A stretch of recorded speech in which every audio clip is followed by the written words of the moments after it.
Você já tem um plano para a sua aposentadoria? E se a principal regra que sustenta esse plano estiver fundamentalmente errada para a sua realidade, para a nossa realidade, para o Brasil? Você sabe responder a famosa pergunta: quanto você precisa para se aposentar? Será que a famosa regra dos 4% está correta para o Brasil? Aquele dogma importado do mercado americano, que virou referência para milhões de brasileiros e milhões de pessoas no mundo inteiro. A ideia de viver de renda com base nos 4%. O problema é que a regra é perigosamente otimista. Alguns cientistas dizem isso. E que a taxa de saque segura para um portfólio global é quase metade disso. Nesse vídeo você vai entender com detalhes o porquê isso acontece e qual a estratégia correta para o investidor no Brasil. Vamos lá? O desafio da aposentadoria. Qual é o objetivo? O objetivo é a independência financeira. Trabalhar como opção, não como obrigação. Ter a possibilidade de fazer escolhas, ter uma tranquilidade para frente. Viver de renda, mas viver de renda com segurança. Não adianta nada eu resolver viver de renda e ganhar 1.000 hoje, 5.000 amanhã, 10.000 depois e depois voltar a 1.000. Não tem condição de viver numa gangorra, com altos e baixos. Fica muito complicado, né? E aí? A pergunta de 1 milhão. Quanto preciso ter? As pessoas normalmente são muito vagas em relação a isso. Tem muitos e muitos vídeos no YouTube e, na verdade, não se fala, não se consegue determinar esse processo e quanto seria isso. A regra mundialmente aceita. Regra dos 4%. Já ouviu falar nela? Até um movimento chamado Movimento FIRE. Ele tem origem exatamente nesse mesmo estudo. Calma aí, nós vamos ver isso aí com detalhes. Como eles chegaram a isso e por que esse valor e esse percentual. Mas ela é uma regra muito simples. E será que ela está correta? E se você errar? E se essa regra estiver errada para você, para mim, para todos nós aqui? Fica complicado você depender nisso e quando você está chegando no final da vida, o dinheiro acaba. E você não tem mais condição de se sustentar. É a pior coisa que pode acontecer. E, infelizmente, nós vamos ver dados sobre isso. Isso acontece com muita frequência aqui no Brasil. Vamos analisar primeiro a regra dos 4%. Como é que ela começa e como ela se baseia. É um estudo bastante detalhado, baseado em uma pesquisa de William Banger, nos anos 90. O objetivo dele qual era? Safe Max. É uma taxa máxima de saque que permitiria a sobrevivência da pessoa por, no mínimo, 30 anos nos Estados Unidos. Levando-se em consideração todas as sequências, e o estudo, então, ele é bem longo, ele vai abrangendo um tempo bem vasto do mercado americano, porque lá temos dados para isso, e ele vai analisar o que pode acontecer e a possibilidade que eu tenho de não acabar o meu dinheiro. Qual é a regra? Qual é a estrutura que ele chega? Eu posso retirar até 4% do capital investido por ano. Então, vamos pegar e vamos dar alguns exemplos sobre isso. Não precisa se preocupar com isso agora. Depois disso, os estudos foram sendo aprofundados e vários outros foram sendo feitos em sequência. Trend Study é uma mudança na forma de análise, porque eles vão, então, encarar com probabilidade. E eles dizem que 95% de chance de sucesso para 30 anos, se você tiver 50% em ações. E 98% se você tiver 75% em ações. Guarde esses números, que nós vamos comparar depois com os números aqui no Brasil. E é muito importante isso, porque a pesquisa ela se baseia inicialmente na ideia de 60-40, que é muito utilizado lá no mercado americano, que é a ideia de você ter 60% em ações e 40% em renda fixa. E eles conseguem concluir com análises que quanto mais ações você tem, mais você tem chance do teu dinheiro se manter ali e você conseguir continuar retirando 4% ao ano para se manter. Esse é um estudo que foi feito com muito detalhe. Mas, posteriormente, também fizeram análises para um risco global. E essas análises também muito detalhadas, um estudo de 2023. E essa análise ela vai computando 38 países diferentes. E a taxa segura, ela cai pra caramba. Ela cai de 4% para 2,31%. Se você for combinar, se você for analisar isso, a maioria dos brasileiros já acharia 4% muito baixa. Mas quando eles colocam vários outros países e começam a comparar a rentabilidade e o que aconteceu em termos de drawdown, o que aconteceu em termos de queda nos outros mercados e nos variados anos, a taxa de retirada cai muito. E dá para entender isso. O mercado americano ele teve uma sequência muito boa que vem de muitos anos, com poucas quedas, e quando elas acontecem é por pouco tempo. E agora? O que aconteceria aqui no Brasil, então? Como a gente pode imaginar isso? A grande questão ela está, em todos esses estudos, em como começa. Quando você começa a se utilizar do portfólio, quando ele sai de um portfólio de acumulação para um portfólio gerador de renda e você vai passar a viver dessa renda, a grande questão ela está no início. Se o portfólio se comportar negativamente nos primeiros anos, a coisa pode ficar muito complicada. É exatamente ali onde estão os casos de falha de 5% ou de 2% analisado pelo estudo Trinity.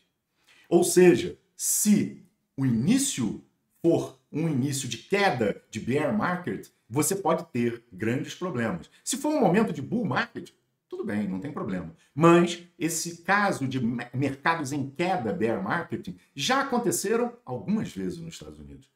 Em outros países, são mais longos e mais complicados em geral. Por isso que quando você abre para 38 países o estudo, a situação fica bem mais complicada. E aí, o que aconteceria aqui no Brasil? Vamos continuar essa análise para a gente poder chegar a isso com detalhes.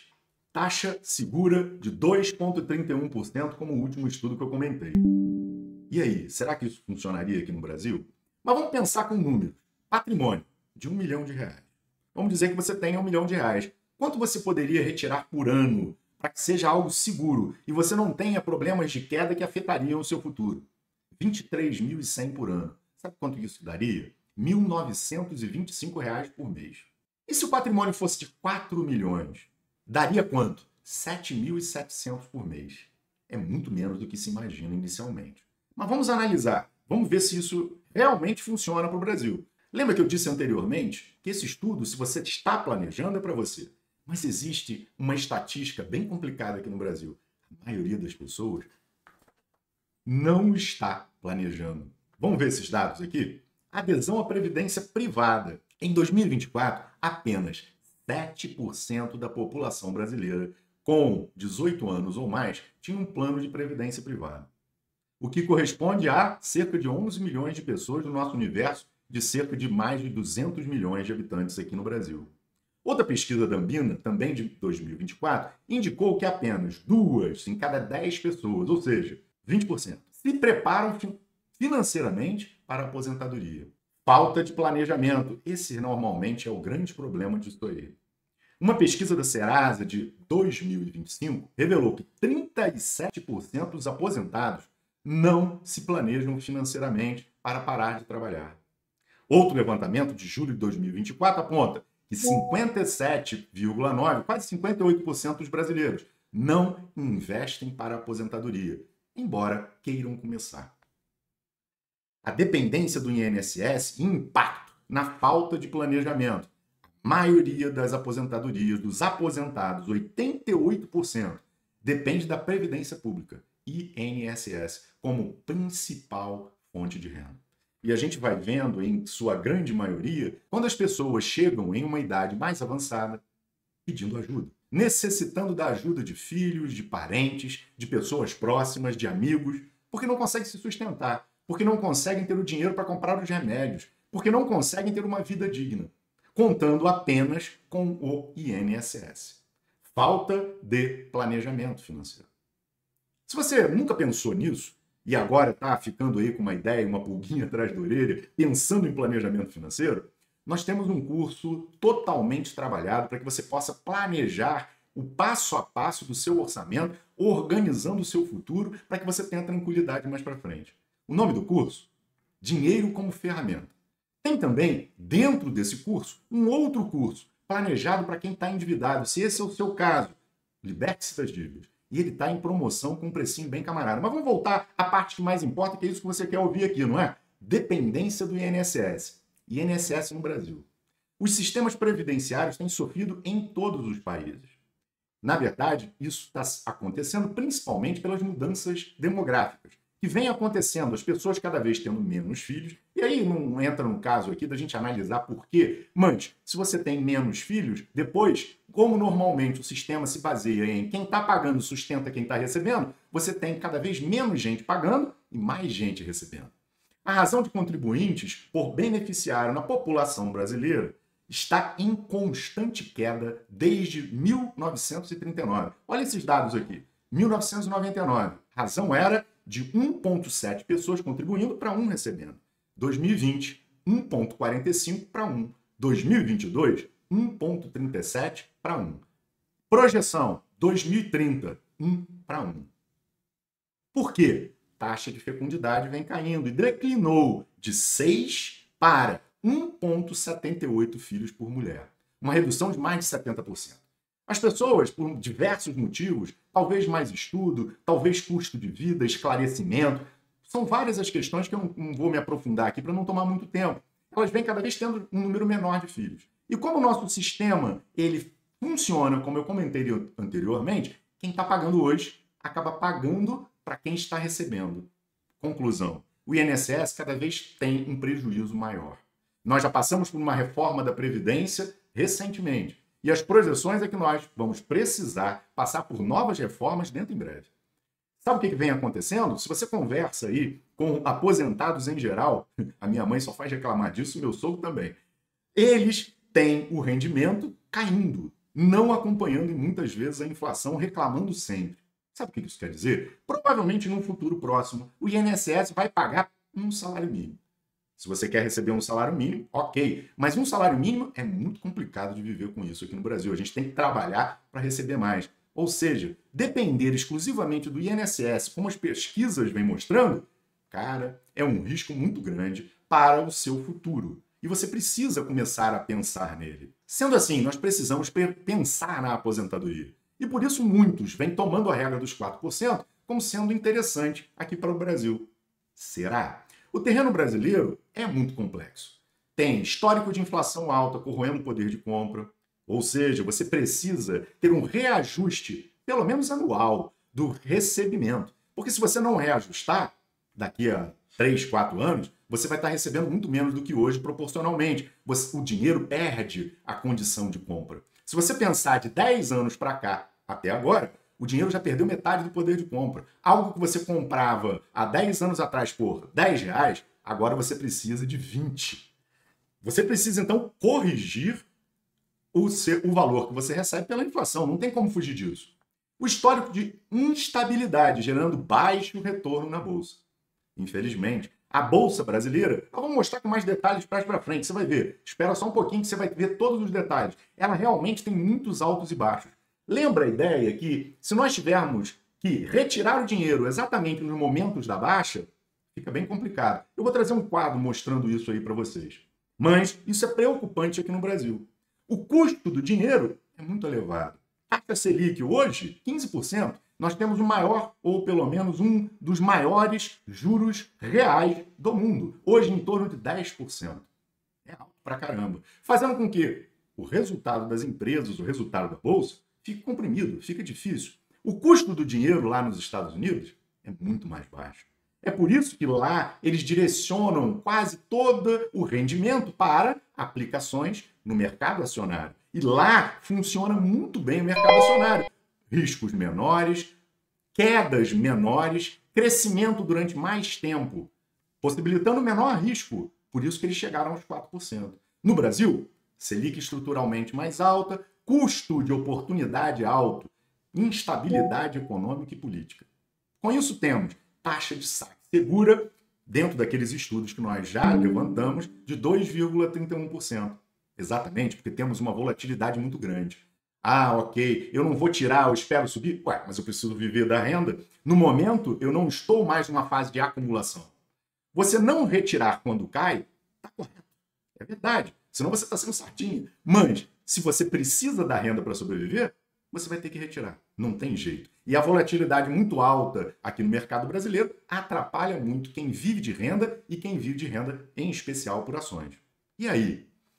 Qual é a grande questão, então? É a risco de sequência de retornos. Se nós tivermos retornos ruins durante muito tempo, nós não vamos conseguir viver de renda durante muito tempo. E aí a ideia de viver durante 30 anos recebendo de um determinado portfólio fica completamente ameaçada. Fatores como os ditos, inflação, juros altos, ciclo econômicos curtos com maior instabilidade. Nós crescemos pouco durante pouco tempo. Normalmente os economistas chamam isso de voo de galinha, porque ela tem dificuldade de voar, né? Ou seja, aqui, quando nós crescemos pouco, crescemos durante pouco tempo e vem uma nova crise. Se você tem dinheiro para comprar durante a crise, excelente, você pode ter uma rentabilidade muito grande. Mas se você já está na fase de fruição e precisa retirar o dinheiro, complica. E isso realmente acontece aqui no Brasil. Com chances, então, maiores de sequência de anos ruins, que podem afetar muito a aposentadoria. Se você se aposentar no início de uma crise, então, e piorou mais ainda. Seria devastador para o teu portfólio.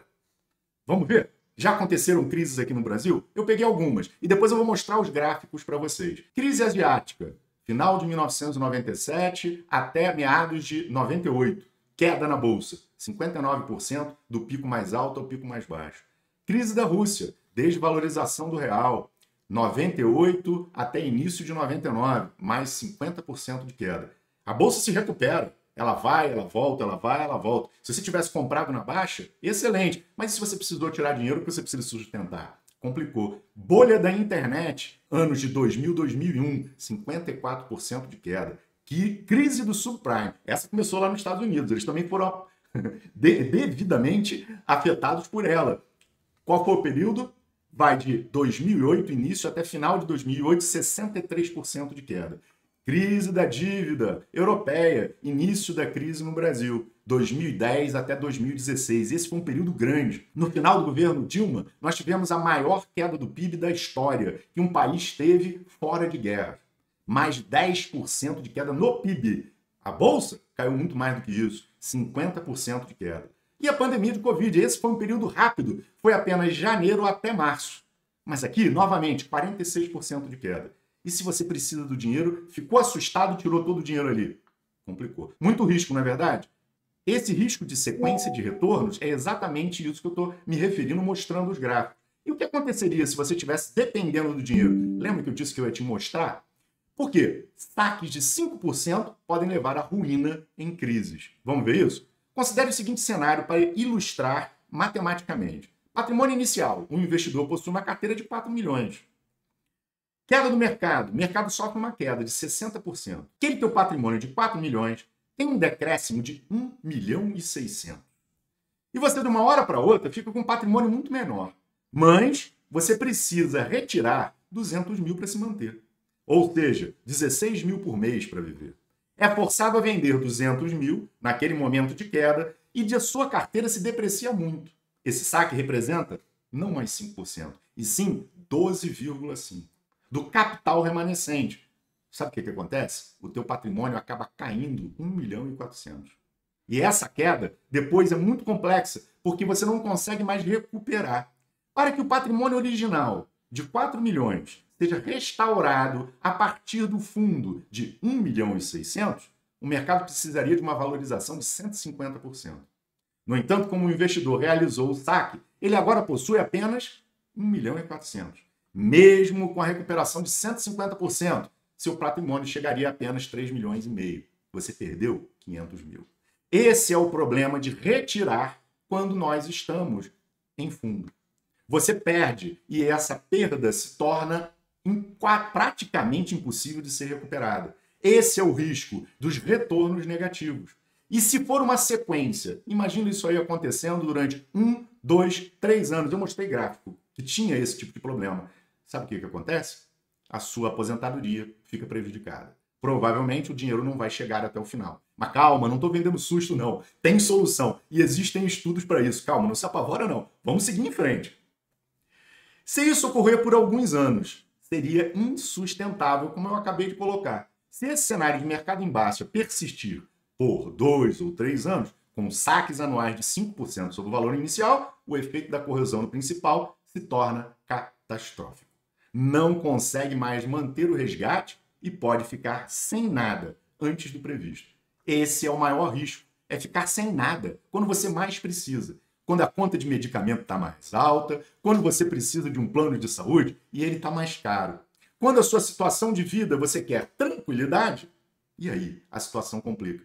Foi assim que eu vi há pouco tempo atrás, eu fiz um pedido na internet, eu não vou falar aqui, não importa, e quando eu chego para receber o pedido, é um casal de senhores de em torno de 70 anos. E eu paro para conversar com eles. E eles me explicam. Foi exatamente isso que aconteceu com eles. A situação ficou complicada, eles perderam fontes de renda e agora eles estão precisando, com 70 anos, um tinha 70, o outro 72, precisando trabalhar, fazendo entregas. Que bom que eles conseguiram, né? Que bom que eles estão conseguindo manter, pelo menos, uma situação. Mas eles reclamaram bastante, porque é muita insegurança e trabalhar nessa idade quando eles gostariam de estar curtindo os netos e curtindo a vida. Por isso, o que precisa? Planejamento. Se você não tem um planejamento financeiro feito, se preocupe com isso, se organize. Como eu disse anteriormente, tem um curso, esse curso se chama Dinheiro como Ferramenta e ele está com desconto disponível para você. E se você está endividado, poxa, dentro do curso tem um módulo só para isso. Liberte-se das dívidas. Novamente, se organize para que você não passe por uma situação como essa no futuro. Mas e aqui no Brasil? Por incrível que pareça, já temos estudos feitos sobre isso. E existe um paradoxo muito grande, feito por Lucas Oliveira Pereira e Marcelo S. Perlin. Eles fizeram um levantamento para ver se realmente o que aconteceria se nós utilizássemos a regra dos 4% baseada na utilização da renda variável, especificamente Bolsa de Valores. E o que aconteceu? Eu coloquei até o contrário para que vocês possam ver. Carteira, 25% renda, 75% renda variável. Dados se utilizando do IBOV, trabalhando com exatamente várias quedas que nós já mostramos nos gráficos. Não suporta retirada por prazos longos. Opa, complicou. E se aumentar a renda fixa? Renda fixa foi para 50%. Renda variável, 50%. Taxa de retirada sustentável, 1% para o horizonte de 30 anos. Caramba, ainda é muito pior do que o estudo que eu mencionei anteriormente, feito lá nos Estados Unidos, sobre 38 países. Realmente aqui no Brasil é bem arriscado, mas calma, vamos seguir em frente. Carteira, 75% renda fixa, 25% renda variável. Para um horizonte de 30 anos, a taxa de retirada cai para 2%. Ainda não foi bom. Mas e se a carteira fosse 100% renda fixa? Taxa de retirada de 5%. Por isso que eu me utilizei esse parâmetro de 5%. Por isso que nós fizemos os cálculos, porque eles trabalham com um patrimônio de 4 milhões de reais. Olha só que interessante. E é por isso que o Brasil é dito como o país da renda fixa. Infelizmente, nós temos hoje o maior juros real do mundo. E patrimônio na renda fixa, trabalhando com o IMAB. O que é o IMAB? São títulos curtos de IPCA+, e nós temos alguns ETFs. Recentemente, o investidor Sardinha lançou um ETF baseado nisso. Se vocês quiserem, eu posso depois dar uma estudada. Tem pontos positivos e pontos negativos. Mas ele está rendendo, imagina quanto no momento? 5%. Mais ou menos o que esse estudo está dizendo. Mas, veja bem, e se cair? Nós hoje, eu vou mostrar para vocês mais para frente, temos IPCA mais 7. IPCA mais 7 dá líquido isso, eu vou mostrar para vocês. Ou seja, mais para frente, se o IPCA mais cai, a situação pode se complicar. Vamos analisar? IPCA mais seria, então, uma grande possibilidade de renda. Sim, seria. É uma ótima hipótese. E hoje, IPCA mais em torno de 7% fica excelente. Se você se utiliza do pagamento semestral, é o ideal? Não. Por quê? Porque você vai precisar de planos diferentes para receber pelo menos a cada 3 meses. Senão você vai ter que se organizar para receber uma bolada a cada 6 meses e trabalhar com esse dinheiro. É complicado isso, não é fácil. Você tem a opção de pegar momentos de depósito diferentes e receber de 3 em 3 meses. Já ajuda um pouco. A grande questão aqui é o seguinte, é acumular esse IPCA+, com essa rentabilidade alta. Eu mostrei em um vídeo anterior exatamente um estudo sobre isso. Ali no vídeo a gente está trabalhando exatamente a questão, eu vou botar o vídeo aí para vocês, exatamente a questão, analisando quando o IPCA+, ele teve oscilações. E hoje ele está historicamente muito alto. E com essa historicamente alto, quanto que eu consigo ter? Vamos fazer a conta? Peraí, olha lá. Depois eu volto lá para a gente poder ver. IPCA+, com pagamento semestral. IPCA mais 7. Quanto que a gente tem líquido? O valor líquido, olha lá, vamos projetar inflação média do Brasil 5%. 5% mais 7, conta de padeiro, eu deveria fazer juros compostos aqui, mas vai ficar próximo, os valores não são altos. 12%. Se eu retiro 15% de imposto, que é a alíquota mais baixa, opa, o governo já está querendo mexer nisso e mudar para 17,5%, mas por enquanto é 15%. Quanto que eu teria líquido? Aproximadamente 5%.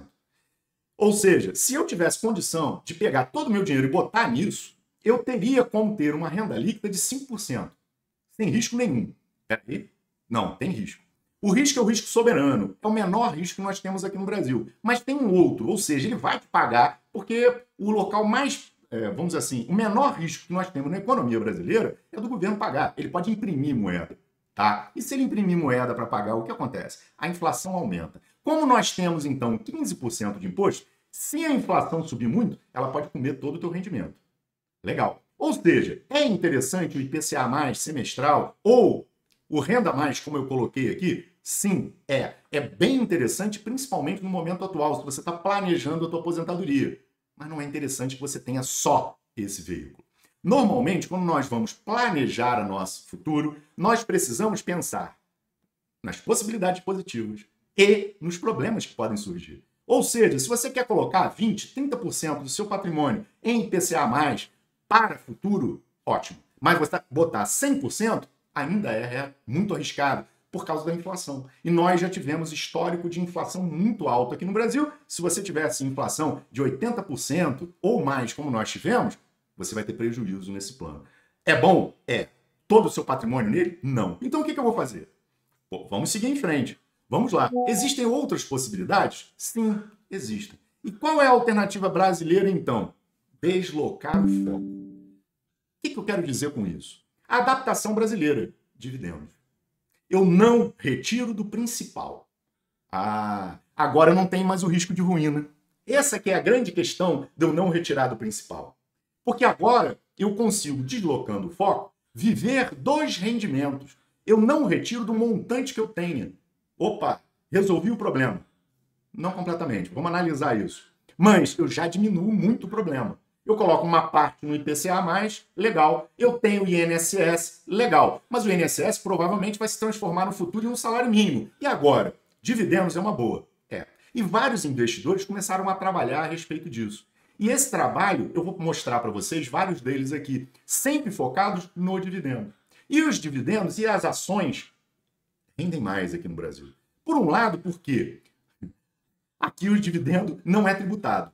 E estão querendo tributar, mas ainda não passou. As últimas notícias é que não vai passar ainda. Vão tributar a LCI e a LCA, que também são isentas, mas as notícias atuais é que não vai passar. Mas se passar, ainda vai ser pequeno e ainda vai ser bem interessante. Índices como o IDIV, que tem alguns ETFs que replicam o IDIV, dão uma rentabilidade muito maior do que o IBOV, daquele estudo da FGV que eu mostrei, possibilitando uma sustentação melhor, com dividendos recorrentes. E se você utilizar só os dividendos, a sua situação fica tranquila. Eu já pensei em fazer um estudo sobre isso.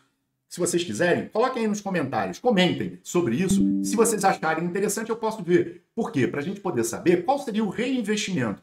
Por que o Renato está falando de reinvestimento, né? Vamos analisar isso aqui. Calma aí. Mas como fazer isso e não ter muita volatilidade nos valores recebidos? É esse o ponto. A grande questão é que as empresas podem pagar um valor hoje e menos amanhã. Eu vou explicar por quê. Mas vamos lembrar, casos como a Petrobras. Ano passado pagou muito dividendo. Esse ano, muito menos. E o Banco do Brasil? Caramba, caiu muito os dividendos. E agora, como é que eu vou fazer? Eu já resolvi uma parte do problema. Eu quero receber dividendos, porque eu não vou mexer no principal. Mas e se os dividendos ficam oscilando? Como é que eu vou fazer? Eu preciso de, por exemplo, 10 mil para me sustentar e em um mês eu recebi 0, no outro eu recebi 5. Tá, vamos trabalhar com a média anual? Tá bom, mas e se a média anual oscilar? E, infelizmente, oscila nas ações. Como fazer, então? Vamos analisar isso com calma. Aí nós tivemos várias pessoas que começaram a trabalhar em cima disso. Um deles, Décio Bazin. Quais são as ideias principais? Dividend yield mínimo de 6% ao ano. Eu vou trazer aqui para vocês 3 caras muito conhecidos na elaboração de portfólios de ações aqui no Brasil, e por incrível que pareça, todos eles baseiam isso em dividendos. E cada vez cresce mais essa ideia. Tá. Mas tem um detalhe. O portfólio deles é gigantesco. Nós vamos falar sobre o Barça agora também. Vocês vão ver isso aí. Calma aí. Dividend yield mínimo, 6% ao ano. Baixo endividamento da empresa, ausência de notícias negativas, cash is king. Essa é a ideia de Décio Bazin.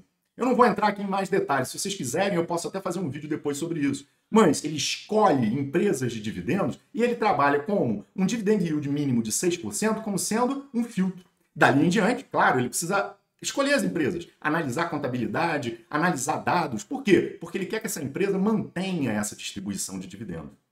Analisar empresas não é nada fácil, mas é possível, só que requer estudo. Vamos seguindo. Luiz Barça. Olha o caso dele. Foco absoluto em dividendos. Renda, não patrimônio. Exatamente a mesma coisa. E por que eles chegaram nisso? Eu já expliquei. Muitos deles nem comentam, mas esse é o motivo. É exatamente porque tem muitos altos e baixos aqui no Brasil, e se a gente se utilizar do patrimônio, tirando, o meu rendimento depois cai. Futuramente eu recebo menos e o risco de ruína é muito grande. Foco em dividendos do Barça. Visão de longo prazo, investir em setores perenes. Ele utiliza até um nome BEST, porque ele escolhe determinadas áreas para reinvestimento. Eu vou colocar algumas desses tipos de empresa aqui para vocês. E ele então vai se disciplinando e trabalhando muito até com uma forma comportamental. Barça ele ensina muito sobre planejamento financeiro. E é isso que ele faz, direto. E isso é muito importante. É por isso que é tão importante analisar o seu orçamento, ver como ele está e ver se está sobrando todo mês, como está, como é que você está se planejando para o futuro, para realizar os seus sonhos e para ter a liberdade financeira mais para frente. Só que tem um detalhe. O Barça ele tem mais de 4 bilhões de reais, ele recebe 800, 900 mil reais por dia de dividendos.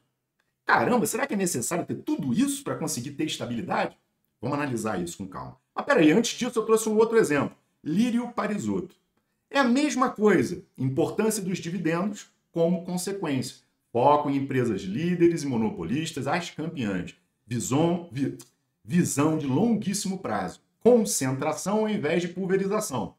Mas calma, para você poder concentrar, você precisa saber muito bem o que você está fazendo, senão vai dar problema. Tudo bem, vamos analisar isso aqui com calma. Aproveitar crises para comprar mais. Tá bom, isso aqui funciona bem se você está em fase de acumulação. Se você está recebendo, complicado. E você então vai ter muitos altos e baixos. Vamos ver isso aqui com calma. Média do mercado. Média de dividend yield do Ibovespa, o principal índice da Bolsa Brasileira. Flutua de 3 a 4%. Ai, caramba. Então, diminuiu de novo o valor que eu vou precisar retirar? Calma aí, vamos analisar isso aqui. O alvo dos 6%, o percentual, que muitos deles comentam, popularizado por Décio Bazin, seguido por Luiz Barça, funciona como um filtro, escolhendo empresas melhores que têm uma rentabilidade boa. Empresas que distribuem muito dividendos crescerão menos, mas provavelmente são empresas que já estão mais estáveis por mais tempo. Se eu estou pensando em aposentadoria, legal, funciona para mim. Se eu estou na fase de acumulação, bom, eu posso pensar em outras estratégias. Legal, vamos seguir em frente. Qual é a periodicidade da distribuição? Aqui começa o nosso problema. Por quê? Porque algumas empresas distribuem trimestralmente, outras anualmente e algumas, muito poucas, mensalmente. Então eu vou precisar me organizar. Porque eu vou receber hoje, não vou receber daqui a um mês, eu vou precisar vou ter entradas grandes e depois movimentos e meses sem entrada. Eu preciso trabalhar muito bem o orçamento. Normalmente, quando a gente faz consultoria, muitas vezes eu acabo trabalhando com advogados, corretores de imóveis. Por quê? É muito difícil eles se organizarem. Sabe por quê? Um advogado, ele ganha uma causa, de repente ele bate para ele 50, 100 mil reais, 30 mil reais. Aí ele passa 2 meses sem receber. Corretor de imóveis, a mesma coisa. Ou seja, uma pessoa que viva de dividendos, se ela não tiver um patrimônio monstruoso como o Barça, ela vai ter altos e baixos. E esses altos e baixos, sem planejamento, podem ser preocupantes. Mas não para por aí. A regra padrão da Bolsa é distribuir no mínimo 25% dos dividendos. Caramba! Então eu escolho 6, mas espera, eles podem entregar 1/4 disso. Caramba, menos de 2%. Por isso que eles escolhem boas pagadoras, setores de energia elétrica, saneamento, seguros, com payouts de 50% a 75%. Sabe o que isso quer dizer? Que não vão trabalhar com 25%. Se eles trabalham com payout de 50% e o dividend yield é de 8%, vão te pagar 4%. Se o dividend yield é 10% e eles te trabalham com 50%, vão te pagar 5%. Já melhorou um pouco, mas mesmo assim, o dividend yield final acaba caindo bastante. Por quê? Exatamente porque os payouts não são de 100%. E para uma empresa, não deveriam ser. Porque a empresa precisa continuar crescendo a médio e longo prazo, porque senão ela vai acabar. Ela precisa reinvestir uma parte dos rendimentos para continuar fomentando novos negócios e crescendo. Ou seja, é uma estratégia interessante para o Brasil? É. Eu me proponho, se vocês acharem interessante, a tentar fazer um estudo detalhado sobre isso. Mas, com certeza, você vai precisar de reinvestimento e de um portfólio bem grande para poder viver exclusivamente de rendimentos, de dividendos. Tá bom. E no caso dos FIIs, fundos imobiliários? Opa, aqui, aquela questão do payout que eu coloquei para vocês, ela está resolvida. Eles têm que pagar 95% do rendimento que recebem. Tá bom. Isso gera, por outro lado, um problema. Por quê? Porque o crescimento ele não é tão grande quanto ações. Mas nós já fizemos aqui alguns estudos. Os últimos 3 vídeos, nós estudamos detalhadamente sobre os fundos imobiliários e como eles se comportam na distribuição de dividendos. E agora a gente pode fazer um resumão aqui para você. Mas, em alguns casos, eu vou comentar e você pode voltar para o vídeo anterior e pegar mais detalhes. Mas olha só, atualmente, como é que está o dividend yield dos FIIs, dos fundos imobiliários? IFIX, ali à direita, 11,8. Aí você vai falar, caramba, o IFIX 11,8, eu vou tirar 11,8. Não, não pode. Exatamente porque você tem momentos de alta e de baixa. Você vai ver aqui, seguindo em frente. Mas, de qualquer forma, o payout é de 95% e acaba se tornando bem interessante. Vamos analisar isso? O primeiro vídeo falando sobre fundos imobiliários, analisando com calma, nós conseguimos fazer uma pesquisa de 2015 a 2024. Uma carteira quantitativa de FIIs. Essa carteira quantitativa de FIIs, ela está sendo analisada sem a interferência de um analista. Depois, nós fizemos um próximo vídeo analisando a estratégia de jumento para que nós possamos entender como a carteira deveria ser montada. Se você deveria ter mais papel ou mais tijolo e em que proporção você deveria ter isso. E no terceiro vídeo, quando nós analisamos a possibilidade de uma análise por um analista com resultados superiores. E se isso realmente acontece. Quais são os detalhes que nós conseguimos? Pelo método básico de seleção de Markowitz, com Treynor e Sharpe, eu detalho bem isso no vídeo anterior. Nós temos o objetivo renda sustentável. E fazendo a análise do patrimônio do portfólio, nós podemos manter o poder de compra pela inflação, mas precisamos de reinvestimento. E os testes posteriores da estratégia do jumento e a escolha dos melhores FIIs, nós podemos detalhar como deveria ser a melhor carteira possível. Conseguimos ver então que é necessário manter uma análise, você não pode fazer o buy and hold, você precisa comprar, continuar analisando e talvez fazer uma análise mais aprofundada a cada 3 meses, para que você possa retirar e colocar, dependendo do movimento do ciclo econômico, mantendo sempre uma proporção entre tijolos e papel. Se você não quer fazer isso, 60% tijolo, 40% papel já funciona razoavelmente bem. Se você fizer a estratégia de jumento, o resultado sobe. E se você analisar, estudar detalhadamente, como um analista, seguindo carteiras recomendadas, vendo como muitas pessoas fazem no YouTube, eu até comentei alguns analistas bem conhecidos, você consegue melhorar o resultado desse portfólio. Reinvestir menos, mas mesmo assim precisa reinvestir. Vamos analisar isso com calma. Ao longo dos anos, como é que ficou? Uma carteira 100% tijolo. Olha o rendimento. Olha o dividend yield aí. 13%, 13%. 2017, crise, nós analisamos detalhadamente o que aconteceu quando nós estávamos analisando no vídeo estratégia do jumento. E ali nós conseguimos ver 2017, 18, 19, 20, 21 que aconteceu. Foi queda de dividendos. Agora em 2022, 23 e 24 com dividendo melhor e agora subindo, como nós podemos ver agora, em 2025. São coisas que acontecem ao longo do tempo. Depois eu vou trazer a média para vocês. Papel, dividend yield maior um pouco, mas também tem quedas. Ele suporta mais em épocas de crise, ele sobe menos em épocas de bonança. E ele acaba estabilizando o portfólio quando nós colocamos numa mistura de 60 a 40, se a pessoa não quiser ter muito trabalho. 60% tijolo, 40% papel, coloca o dividend yield mais estável. Vamos ver as médias? Tijolo 9%, papel 11%. 60% tijolo, 40% papel, 10%. Mas veja, eu quero segurança. Para sua segurança, você poderia reinvestir 35%, como eu coloquei no vídeo que eu já comentei. Mas, se você analisar com mais cuidado, acompanhar, fizer uma mobilidade, não precisa ser muito grande, você consegue reinvestir menos, talvez 30%, talvez 25%. Mas vamos trabalhar com 30. Vamos analisar primeiro aqui o estudo feito lá nos Estados Unidos. Vamos lá, 2,31%. 1 milhão de patrimônio, 2,31%. Quanto você poderia gastar por ano para ficar 30 anos com segurança, para que nada aconteça e você consiga passar todo o seu futuro na tranquilidade? 23.100 por ano. No caso dos tijolos e papéis, no caso dos fundos imobiliários, se você colocar 60% tijolo, 40% papel, fica mais estável, como eu coloquei, 10% de média. O que eu tenho então? Se eu reinvisto 30%, R$70 mil por ano. Caramba, quase mais de 3 vezes o valor. Na verdade, 3,5 vezes mais. Por incrível que pareça, o resultado aqui no Brasil, que já foi apontado pelo estudo da FGV, é superior ao americano. Precisou mudar a forma de ver. Porque a taxa de saque, que era de 2,31%, passou a mais ou menos 7% se eu trabalho com fundos imobiliários. Se eu estiver apenas com renda fixa, pelo estudo da FGV, 5%. Vou colocar tudo em fundos imobiliários, então? Não. Eu mantenho, por exemplo, 20%, 30% em renda fixa, 40%, 50% em fundos imobiliários e vou dividindo sempre meu objetivo, mais segurança, menos volatilidade, para viver bem com liberdade financeira, sem sobressalto. Quando eu mais preciso do dinheiro, eu terei o dinheiro disponível para mim. Ou seja, qual é a grande questão que fica? Nós precisamos estudar. Eu estou doente, o que eu faço? Eu vou no médico. Eu preciso que o médico analise meu caso, ele vai pedir exames e ele vai receitar o remédio correto.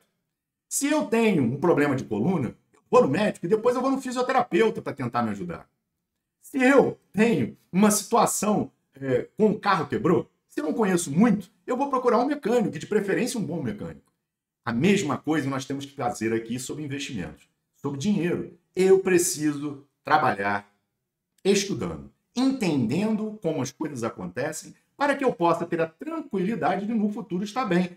Importar fórmulas não funciona. A apólice de seguros no Brasil, ela é diferente. E ela é melhor do que lá nos Estados Unidos, por incrível que pareça. Mas eu não posso retirar do principal. Eu preciso retirar dos dividendos. Eu preciso retirar do que eu recebo. Assim eu corro muito menos risco. Apesar do país ser mais arriscado, o patrimônio pode ser menor, porque a rentabilidade através dos dividendos ela é maior.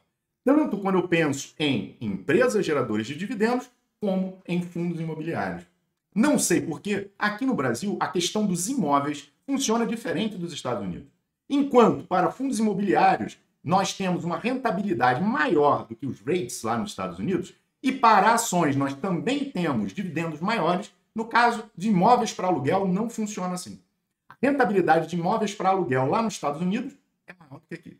Eu já pesquisei um bocado sobre isso, eu ainda preciso detalhar mais, mas eu acho que tem muito a ver com como o brasileiro vive e a importância que ele dá ao imóvel. E acaba que, apesar dos juros aqui no Brasil serem muito altos e ser mais difícil comprar um imóvel, a rentabilidade do aluguel aqui no Brasil é menor.